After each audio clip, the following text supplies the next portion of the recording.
Boa noite, irmãos. Estamos aqui mais uma vez para compartilharmos aquilo que Deus já tem falado aos nossos corações. Nessa noite, o pastor Aelson me pediu para estar aqui compartilhando com os irmãos aquilo que Deus também já tem falado ao meu coração. Como sempre, gosto de começar com um versículo que é aquele que primeiro falou ao meu coração há muitos anos atrás, Jó capítulo 19, versículo 25, que diz: porque eu sei que o meu Redentor vive e que por fim se levantará sobre a terra.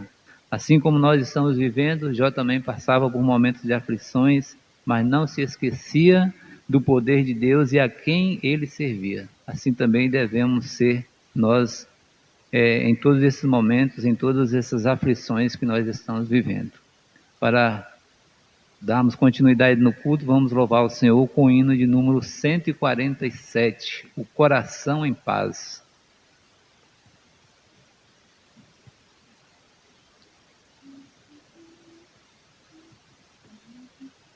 Vindo sombras escuras nos caminhos teus, ó, não te desanimes, canta um hino a Deus. Cada nuvem escura um arco-íris traz, quando em teu coração reina perfeita paz. Se teu coração estiver em paz, bem contente, alegre sempre te acharás. Se teu coração estiver em paz, verás que um arco-íris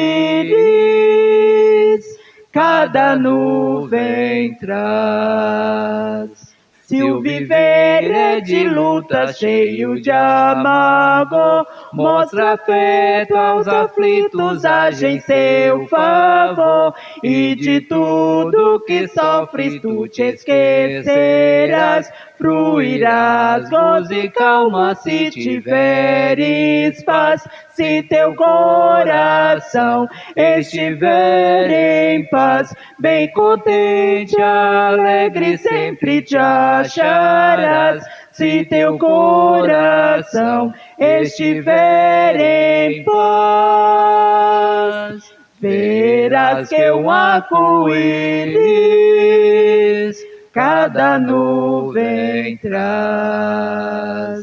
Vem após negra noite, aurora matinal, fica o céu mais brilhante após o temporal. A esperança não percas, tudo vencerás.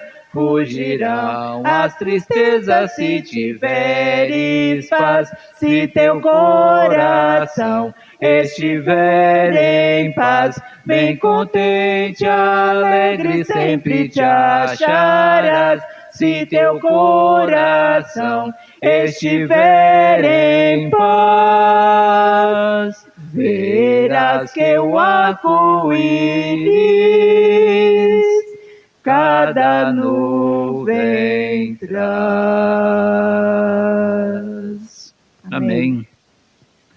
O texto para a nossa meditação nessa noite se encontra no livro do profeta Ezequiel, capítulo 22, somente o verso 30, que nos diz assim: e busquei dentre eles um homem que estivesse tapando o muro e estivesse na brecha perante mim por esta terra, para que eu não a destruísse, mas a ninguém achei. Que o Senhor fale profundamente aos nossos corações. Irmãos, devemos também estarmos lembrando dos pedidos que cotidianamente nós fazemos na igreja: orar pelos enfermos, orar pela obra missionária, lembrando a irmã Edina, os irmãos do Campo Norte, o irmão Carlos Alcântara, a irmã Emília, o irmão Jonathan, que estão trabalhando entre os povos indígenas, lembrar também os irmãos ali do Campo Norte, lembrar as crianças de nossa igreja, os juniores, os irmãos mais idosos, a nossa mocidade, a fim de que o Senhor continue a falar profundamente esses corações, trazendo não só eles, mas todos nós para mais e mais perto do Senhor. Nesse momento nós vamos estar orando e clamando ao Senhor que continue a nos usar e também falando profundamente aos nossos corações. Senhor nosso Deus, nós te agradecemos por tudo que o Senhor tem feito por nós, por tudo que o Senhor é para cada um de nós. Nós te louvamos por nossa salvação, te louvamos pelo perdão dos nossos pecados. Nós te louvamos porque temos um lugar preparado no céu para todos nós, aqueles que se achegam ao Senhor única e exclusivamente pela fé na obra de Jesus Cristo, realizada na cruz do Calvário. Abençoe os teus servos missionários espalhados não só pelo nosso país, mas também pelo mundo. Abençoe, meu Senhor, a vida dos nossos jovens, dos nossos juniores, das nossas crianças, que a tua palavra continue nesse tempo, quando não estamos podendo nos reunir, a falar estes corações, transformando vidas para a honra, louvor e glória do teu nome. Abençoa as famílias da tua igreja, a liderança, o teu servo, pastor Aels, os teus servos que se encontram também nas zonas rurais do nosso município, meu Senhor. Tenha misericórdia de todos nós, e é em nome de Jesus Cristo que nós oramos agradecidos. Amém, Pai. Voltando para aquilo que queremos compartilhar nessa noite, meus amados irmãos, o texto que nós lemos, Ezequiel capítulo 22, versículo 30, se encontra dentro do contexto em que o povo havia sido levado para o cativeiro babilônico. Se nós fôssemos dividir o livro de Ezequiel, capítulo 21 até o capítulo 22, o profeta alertando o povo a fim de que eles reconhecessem que era a boa mão de Deus agindo no meio deles por causa dos seus próprios pecados. Por isso mesmo eles foram deportados para a Babilônia, e entre todos esses que foram levados para a cidade de Babilônia se encontrava também o profeta Ezequiel, também contemporâneo do profeta Daniel, que com certeza ouviu também ou leu as mensagens do profeta Jeremias. O livro destaca a santidade de Deus, o Deus que não suporta o pecado, mas também destaca a soberania de Deus, o Deus que tem tudo debaixo do seu controle. Podemos dizer que a principal ênfase dos escritos do profeta Ezequiel busque e se apresente santificado a Deus, cumpra suas responsabilidades como filho de Deus, permaneça firme até que ele volte, até que Jesus volte para nos buscar. Então, dentre isso, com certeza, temos muitas coisas para aprendermos com este profeta. É bom lembrarmos, meus amados irmãos, que conforme o texto que lemos, Deus mesmo falando, Deus usando o seu profeta para falar, busquei dentre eles quem? Quem era o alvo dos escritos do profeta Ezequiel? Era o próprio povo de Deus que se encontrava exilado em virtude de haver pecado, de haver transgredido a lei de Deus. Então, no meio de todas as aflições, de tudo aquilo que eles haviam sofrido, no meio da destruição de Jerusalém, no meio da destruição do templo, o Senhor continua a procurar pessoas, continua a procurar homens que se colocassem diante dele. É bom, mais uma vez, lembrarmos também que este homem ao qual Deus procura tinha que ter em mente que ele estava se colocando como intercessor entre Deus, Criador de todas as coisas, o dono do povo de Israel, e o povo que estava sendo castigado. Então era alguém que deveria ter como principal característica uma grande intimidade com Deus. A primeira coisa que esse homem, que essa mulher, que esse jovem, que essa menina deve ter, mesmo em nossos tempos, agora já aplicando para nós, é intimidade com Deus, é conhecer Deus. O próprio Senhor Jesus diz no livro de João que a vida eterna é essa, que te conheço a ti como único Deus e a mim, a quem tu enviaste.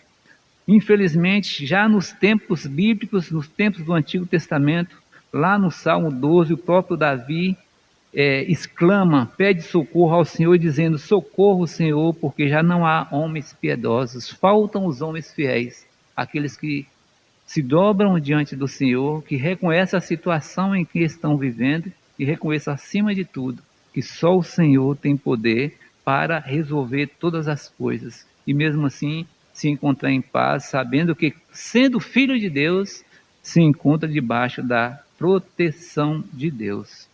Tal homem precisa, meus amados irmãos, buscar, ter fome, ter sede de Deus, ter seus momentos regulares de oração, procurar todos os dias, diante daquilo que Deus mesmo vá lhe falando ao coração, ler a palavra de Deus e assim se encher não só do conhecimento de Deus, mas também do amor de Deus, por todos aqueles que estão a perecer sem Cristo e sem salvação. Volto a exclamar aquilo que o próprio Deus diz: busquei dentre eles um homem. A minha esperança, meus queridos irmãos, é que hoje, todos nós que temos lido, que temos ouvido, este chamado de Deus, que temos escutado aquilo que Deus tem falado aos nossos corações, possamos não só escutar, mas ouvir atentamente, guardar em nossos corações, e assim como o profeta Isaías, podemos também dizer: eis-me aqui, Senhor, envia-me a mim.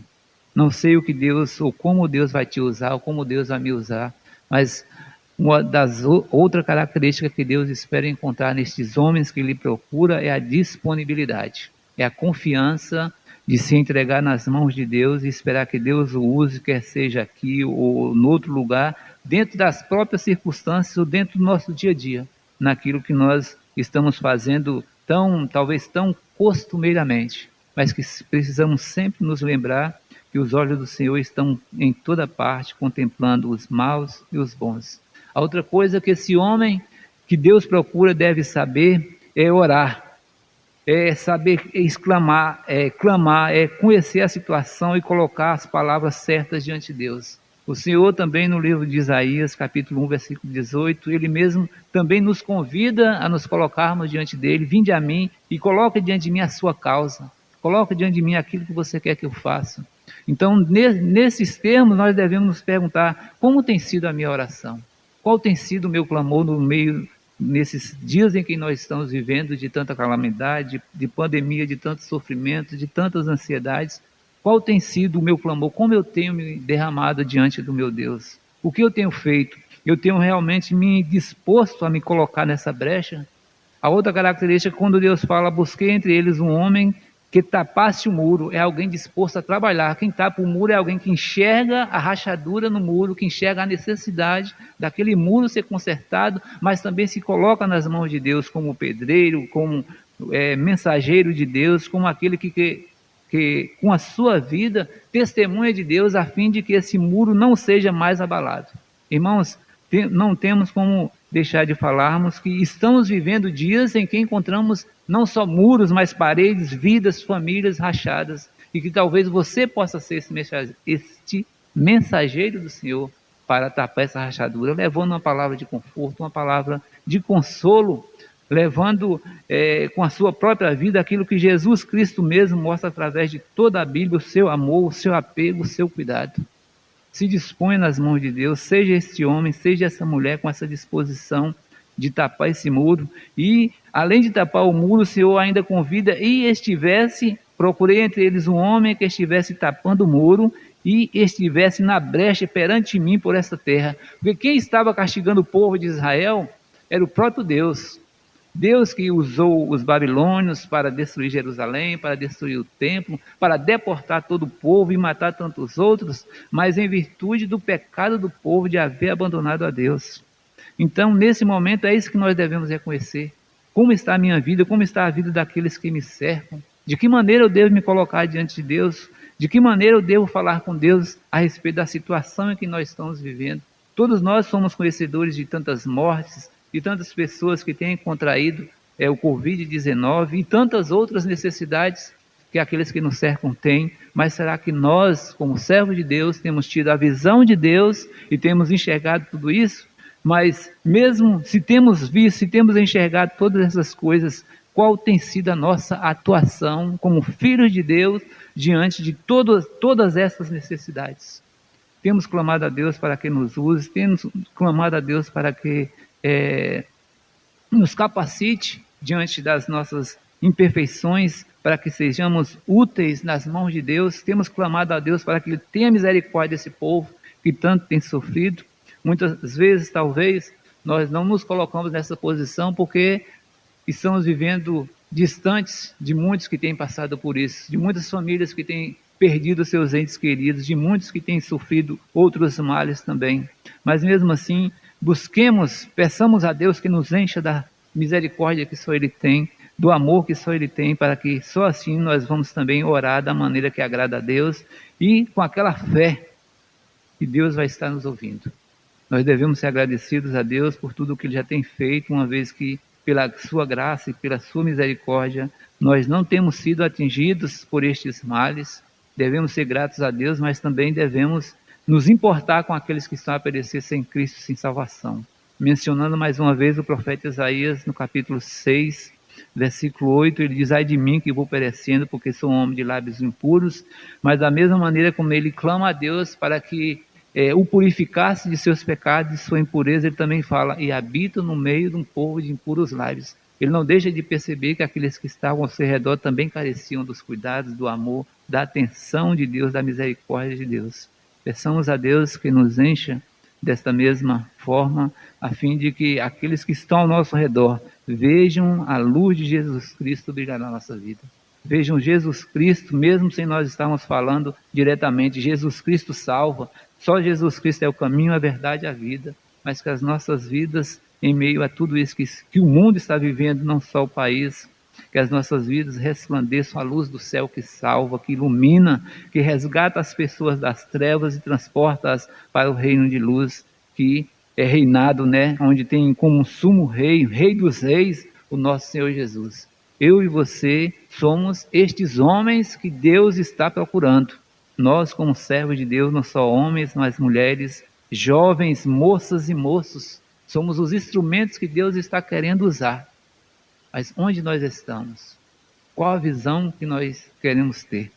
Talvez algum dos irmãos ainda se lembram que no mês de janeiro o irmão Clemente ouviu uma mensagem de alguém mencionando o livro de Joel, quando ele disse que os jovens terão sonhos e os velhos terão visões.